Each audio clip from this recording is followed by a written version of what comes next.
کل شریف پہ ماحول دعوت کا نہ ہو، میں آپ کو ذمہ داری سے کہتا ہوں، کسی کا باپ فوت ہو جائے تو جتنی اچھی دعا وہ مانگ سکتا ہے، درد سے اتنی کوئی اور نہیں مانگ سکتا. لیکن وہ تو دعوت پکا رہا ہے نا، وہ تو دیگوں پہ ہے، وہ تو ٹینٹ کا سامان اکٹھا کر رہا ہے، وہ تو ترتیب لگا رہا ہے. اور میں ذمہ داری سے کہتا ہوں، کل سے پہلے 10ویں کے بعد چیلم کے بعد بیٹوں کی لڑائی ہوتی ہے کہ خرچہ زیادہ ہے، تم حصہ نہیں پورا دے رہے. یہ سال ثواب ہے، تیرے ذمہ 25,000 ہے، تیرے ذمہ 30,000 ہے، یہ سال ثواب ہے. یہ غلط چیز ہے، کیونکہ آپ ایک ماحول ہے دعوت کا، ایک ماحول ہے دعا کا، ان دونوں میں فرق ہے. جہاں دعا کا ماحول ہوگا نا، وہاں نہیں یہ ٹینٹوں کا چکر، روٹیوں کا چکر، یہ آنے جانے والوں کا چکر، میرج حال، وہاں نہیں. وہاں تو لوگ قرآن شریف پڑھیں گے، وہاں تو گھر والے بھی بیٹھ کے تسلی سے تسبیح کریں گے، اور پھر تسلی سے آنسوں سمیت رب کی بارگاہ میں دعا کریں گے.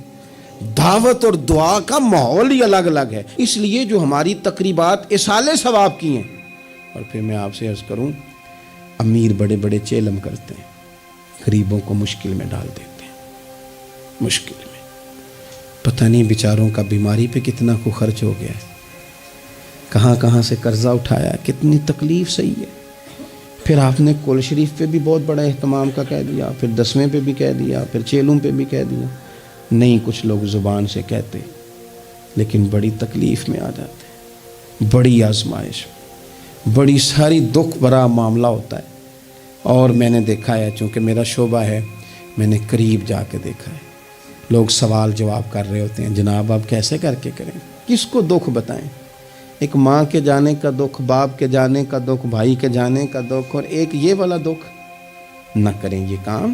ہمارا دین جہاں ہمیں تکلیف نہیں دیتا، اپنے آپ کو تکلیف میں نہ ڈالیں. اصال ثواب ضرور کریں، فی نفس ہی اس کا بہت اجر و ثواب ہے، لیکن مشقت والا کام میں درد سے کہ غریبوں کا بھلا کر دو، پر ان کو جا کے مشورہ دو کہ یار مہربانی کرو، ایک ہی ختم کافی ہے. بڑا ختم کول والے دن ہو گیا، اب جائیں لوگ اپنے گھروں کو. چیلم والے دن بس ٹھیک ہے. میں تو آپ کو مشورہ دوں گا کہ آپ کسی مسجد میں گھر سے سارے لوگ چلے جائیں، مسجد کے نمازی بیٹھے ہیں، وہاں جا کے آپ کہیں جناب قاری صاحب یہ تھوڑا ختم شریف پڑھ دیں. آپ کو بہت بڑا اعلان کرانے کی بھی ضرورت نہیں، آپ ختم شریف پڑھ دیں. دیکھو نا میرے نبی پاک صلی اللہ علیہ وسلم، اللہ کرے حضور کی ادائیں نور بن کے ہمارے دلوں میں اتر جائے اور وہ نہ اندر رہ جائیں ہمارے. یہ دیکھو اصال ثواب. حضرت سیدنا سعد بن معاذ رضی اللہ تعالیٰ عنہ کا وصال ہو گیا، قربان جائیں. نصیب دیکھو، حضور ان کی قبر پر کھڑے ہو گئے. قبر میری تے میرے اپیرا جے کر پامیں پھیرا. حضور قبر پہ کھڑے ہو گئے، اور پھر نبی کریم نے تسبیح پڑھی، پھر تحلیل پڑھی، پھر تکبیر پڑھی، دیر تک پڑھتے رہے. پھر حضور نے پتہ کیا فرمایا؟ فرمایا تمہارے بھائی کی قبر تنگ ہو گئی تھی، میں نے تسبیح پڑھی ہے تو اللہ نے کشادہ کر دی ہے، کھول دی ہے قبر. تو جاؤ نا ابا جی کی قبر پہ، پڑھو نا وہاں اللہ اکبر اللہ اکبر اللہ اکبر، پڑھو نا وہاں جا کے الحمدللہ الحمدللہ وہاں پڑھو جا کے، وہاں جا کے کہو لا الہ الا اللہ لا الہ الا اللہ لا الہ الا اللہ محمد الرسول اللہ صلی اللہ علیہ. پڑھو جا کے وہاں سورہ یاسین، پڑھو جا کے سورہ ملک، پڑھو جا کے وہاں قرآن مجید. دیکھو معاملات ٹھیک ہو جائیں گے. یہ اصال ثواب کی ترتیب بنائیں، گھر میں بھی اصال ثواب کریں تو ذرا درد سے، ذرا ذوق سے، ذرا اچھی طرح پڑھ کے. لیکن دعوتیں نہ بنائیں کل 10ویں چیلم کو. دعوتیں یعنی مل بیٹھو، کپڑے نئے نکالو، پوری تیاری کرو، اور جناب وہاں جاؤ اور جا کے کھانا کھاؤ اچھا سا خوبصورت سا، اور ساری توجہ ہی کھانے پہ. چونکہ وہ اس کو پتہ ہے کہ جس طرح شادی میں کھانا کم پڑ گیا تو عزت نہیں ہوگی، اس طرح اگر چیلم پہ کم پڑ گیا تو پھر بھی رسوائی ہوگی. تو جب کھانے پہ لگ جائیں گے تو دعا تو رہ گئی، جانے والے کا فائدہ نہ ہو سکا. دو ایک باتیں مزید اسی عنوان پر. اللہ تعالیٰ نے قرآن مجید میں یہ فرمایا کہ کل بفضل اللہ و برحمتہ فبذالک فلیفرحوا. اے محبوب علیہ السلام، آپ اپنے غلاموں سے فرما دیں کہ جب اللہ کا فضل اور اس کی رحمت ملے تو پھر خوشی منایا کریں، اظہار مسرت کریں. امام فخر الدین رازی رحمۃ اللہ علیہ نے یہاں ایک بات لکھی ہے جو بڑی خوبصورت ہے اور بڑی سمجھنے والی ہے. امام رازی رحمۃ اللہ علیہ فرماتے ہیں کہ یہ خوشی اس لیے نہیں منانی کہ انعام ملا ہے، خوشی اس لیے منانی ہے کہ رب کی طرف سے ملا ہے. خوشی اس لیے منانی ہے کہ محبوب نے دیا ہے. تو جب محبوب دے نا, وہ چند دن پہلے بڑا لطف آیا, بس ایک بات ہے بھولتی نہیں, سے ثبوت نہ منگو میتھوں نظر کرم قد ہوئی, اے میں جانا یا دل پر جانے غیر نہ جانے کوئی. یہ اس لیے خوشی منانی ہے کہ نظر کرم ہوئی ہے, اللہ نے نوازا ہے. تو اب جب اس لیے خوشی منانی ہے کہ اللہ نے دیا ہے, تو پھر خوشی بھی وہی منانی ہے جس سے اللہ راضی ہو. اسی انداز میں رہنا ہے جس میں رب رسول راضی ہوں. تقریبات میں 2-3 چیزوں کا خاص خیال. ایک تو خرچ حد سے زیادہ نہیں ہونا چاہیے, اعتدال کے ساتھ خرچ کریں, فضول خرچی سے بچیں. ہماری شادیوں میں اتنا زیادہ خرچ ہوتا ہے, اتنا زیادہ خرچ ہوتا ہے, اور یہ چونکہ ہماری طبیعت ہے نا, ہم کسی نہ کسی بات میں اپنے آپ کو خود بخود ایموشنل کر لیتے ہیں. میرا پہلا منڈا ہے تو میں زور لانا ہے, سارے چاہ کرنے, پھر میرا آخری ہے تو ہن بھی میں سارے چاہ. او دیکھو جی آخری شادی ہے, او یہ آخری نہیں ہے میرے بھائی, کس نے آپ کو کہا؟ دعا کریں نا اللہ بیٹے کو بھی بیٹے دے, اللہ بیٹے کو بھی بیٹیاں دے, تو ان کی بھی شادیاں ہوں, تو آخری تو نہ ہوئی. کیوں مطلب آپ بلا وجہ اپنے آپ کو خود بخود ایموشنل کر کے. اور یہ اتنی کبھی طبیعت ہے بعض لوگوں کی کہ وہ کہتے ہیں وہ دکھانا ہے آج. آپ شادی کی تقریبات کو فضول خرچیوں سے بچائیں. قرآن مجید نے کیا کہا کلو وشربو ولا تسرفو, کھاؤ بھی پیو بھی, فضول خرچی نہ کرو, اعتدال میں رہ کے کرو سارا کام, لیکن میانہ روی میں, اعتدال میں. ایک قرضہ وہ ہے جو انسان مجبور ہو کے لیتا ہے, کوئی مجبوری آ گئی, کوئی تنگ دستی آ گئی, کوئی نقصان ہو گیا. ایسے مقروض کے ساتھ تو نبی پاک صلی اللہ تعالیٰ علیہ وسلم نے نا اظہار ہمدردی فرمایا ہے. ایسے مقروض کو مہلت دینے کا کہا ہے جو مجبور ہو کے قرض لیتا ہے. حضور صلی اللہ علیہ وسلم نے فرمایا اگر تم نے کسی شخص سے قرض لینا ہے اور وہ تنگ دست ہے تو تم اسے مہلت دو. تم جتنے دنوں کی اسے مہلت دو گے نا, اور جتنے پیسے تم نے لینے ہوں گے اتنے ہی پیسے روز اللہ تمہیں صدقہ کرنے کا ثواب عطا فرمائے گا. اظہار ہمدردی کیا. اور کریم ہے نا محبوب, لاجپال ہے نا محبوب, عطائیں کرنے والے ہیں نا محبوب. کون دیتا ہے دینے کو منہ چاہیے, دینے والا ہے سچا ہمارا نبی. اور مانگیں گے مانگے جائیں گے, منہ مانگی پائیں گے. سرکار میں نہ اللہ ہے نہ حاجت اگر کی ہے. حضور فرماتے ہیں ابن ماجہ میں محبوب کریم علیہ السلام کا فرمان موجود ہے. محبوب فرماتے ہیں میں مومنوں کی جانوں سے بھی زیادہ قریب ہوں. اگر میرا کوئی مسلمان مومن میرا امتی فوت ہو جائے اور اس کے ذمہ قرض ہو تو مجھ سے آ کے لے لینا, میں اپنے امتی کا قرض ادا کر دوں گا. اور حضور سید عالم صلی اللہ تعالیٰ علیہ وسلم, میں پھر کہہ رہا ہوں اس میں کئی روایات آپ کے سامنے رکھ سکتا ہوں. حضرت ابو امامہ رضی اللہ تعالیٰ عنہ انصاری صحابی ہیں, فرماتے ہیں میں بڑا پریشان تھا اور مسجد میں بیٹھا تھا. قرض بہت بڑی اذیت ہے, مقروض قیدی ہے, صحت ہونے کے باوجود بیمار ہے, گھر ہونے کے باوجود بے گھر ہے, ساری آسانیاں ہونے کے باوجود تکلیف میں ہے چونکہ مقروض ہے. ہر وقت کی اذیت ہے, ہر وقت کی ٹینشن ہے. حضرت ابو امامہ رضی اللہ عنہ فرماتے ہیں میں مسجد میں بیٹھا تھا, قربان جائیں نبی کریم علیہ السلام تشریف لائے اور محبوب کے میٹھے اور مد بھرے جملے, کک سواد نہیں مشری اندر اسی کھنڈاں وی چک ڈٹھیاں, انہاں ساریاں شیواں نالوں گلاں سجن دیاں مٹھیاں. محبوب نے فرمایا ابو امامہ کیا بات ہے یار, یہ وقت نہیں مسجد آنے کا, اور اس وقت کے اندر میں تمہیں مسجد میں دیکھ رہا ہوں, اس وقت کیوں بیٹھے ہو؟ عرض کرنے لگے حضور مجھے قرض نے پریشان کر دیا, آزمائش میں آ گیا, حضور کیا کروں؟ تو نبی کریم نے فرمایا میں تمہیں دعا سکھاتا ہوں نا. حضور نے دعا سکھائی, کہا پڑھو اللہم انی اعوذ بک من الہم والحزن واعوذ بک من العجز والکسل واعوذ بک من الجبن والبخل واعوذ بک من غلبۃ الدین وقہر الرجال. فرمائے اس دعا کو پڑھا کرو اللہ خیر کر دے گا. حضرت ابو امامہ فرماتے ہیں لوگوں میں نے یہ دعا پڑھی, میرے نصیب دیکھو, پڑھی میں نے پر سیکھی میں نے ڈائریکٹ حضور سے. میں نے یہ دعا پڑھی, اللہ نے میرے قرضے بھی دور کر دی اور میرے غم بھی سارے دور کر دیے. ہمارے تو وظیفے میں اعلیٰ حضرت نے اس دعا کو شامل کر دیا. فرمایا اسے پڑھو, صبح بھی پڑھو شام بھی پڑھو, غم بھی دور ہوں گے قرضے بھی دور ہوں گے. اور یہ روایت سنن ابو داؤد شریف میں موجود ہے. عزیز بھائی، نبی پاک اظہار ہمدردی کرتے، لیکن جو بندہ جان بوجھ کے قرضہ لے، جان بوجھ کے قرضہ لینے سے مراد کیا ہے؟ شہرت کے لیے، دکھاوے کے لیے، زیادہ خرچے کرنے کے لیے، مہنگی شادی کرنے کے لیے جو بندہ قرضہ لے، اس کے بارے میں پتہ ہے رسول کریم صلی اللہ تعالیٰ علیہ وسلم نے کیا فرمایا؟ محبوب فرمانے لگے، یہ المستدرک میں موجود ہے، ذرا لفظ دیکھیے گا حدیث کے. حضور فرمانے لگے، میں کفر اور قرض سے اللہ کی پناہ مانگتا ہوں. میں کہہ چکا ہوں کہ شارحین حدیث نے لکھا یہ وہ والا قرض ہے جو بندے نے شہرت کے لیے لیا، خرچے بڑھانے کے لیے لیا، مہنگی شادی کرنے کے لیے، دکھاوے کے لیے کام کرنے کو لیا، مجبور نہیں تھا، جان بوجھ کے لیا. حضور فرمانے لگے، میں کفر اور قرض سے اللہ کی پناہ مانگتا ہوں.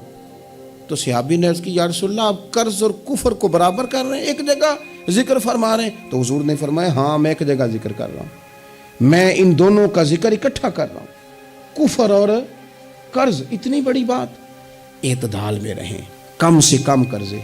اور یہ سارا کچھ ہو سکتا ہے، کوئی مشکل کام نہیں ہے. دوسری بات، ایک تو شادی میں خرچ کم سے کم کریں تقریبات میں، اور دوسری بات یہ کہ تھوڑا سا نا پردے کا اہتمام ہو.